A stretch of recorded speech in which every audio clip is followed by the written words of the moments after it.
So in 2015, we had this conversation where I asked you what you're afraid of. The big worry for me, I would say even a likelihood during my lifetime, is a big epidemic.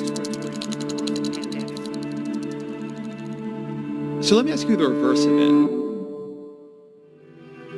I'm thinking 3 or 5 years into the future, beyond just a vaccine. What are you hopeful for? What do you hope for? Well, I hope that this draws the world together. I mean, after World War II, we successfully avoided having another world war. You know, it's a phenomenal thing. We haven't, blown off a nuclear weapon as part of a conflict.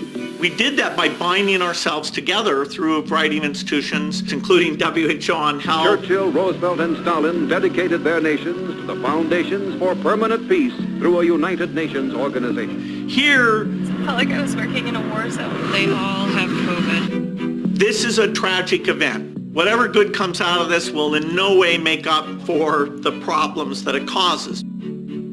The disease got into exponential growth in a lot of Europe and the United States, and so the toll there is greater than I would have expected. We're learning about how to do testing well. A lot of countries got that right and did it very early on. I think part of it is that the minor epidemics we had really didn't hit the US. So if you look at the Asian countries that did well, places like Taiwan or South Korea, because they were hit with MERS or SARS, they had the playbook. They opened the playbook and they went through those steps. Many of them wrote down, step 1, identify all PCR machines. Step 2, get supplies for PCR machines. We haven't done that in a reasonable way today. We don't really know what's going to happen in developing countries where most of the world population lives. But unless there's some magical factor, the likelihood that the vast majority of the deaths will be there, it's harder for them to socially isolate. They need to get food. There isn't this ability to do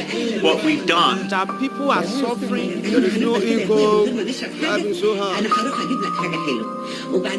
It should say to us, okay, this science is important. Let's use it to avoid pandemics and for other things. The U.S. Congress that allocates resources has been the most generous on HIV funding for the entire world. It started under a Republican administration. And to meet a severe and urgent crisis abroad tonight, I propose the emergency plan for AIDS relief. The U.S. government has helped the health of the entire world, been a huge part of the reduction in death. And so I do think what you're seeing in this short term in terms of how the U.S. is engaging. Halt funding of the World Health Organization while a review is conducted. It's not where we'll end up. I don't see a change in the U.S. Congress in saying, hey, in this case, not only is it humanitarian, it's about strategic relationships, and it's about making sure the disease isn't coming back into the U.S. as we participate in global commerce that we benefit immensely from.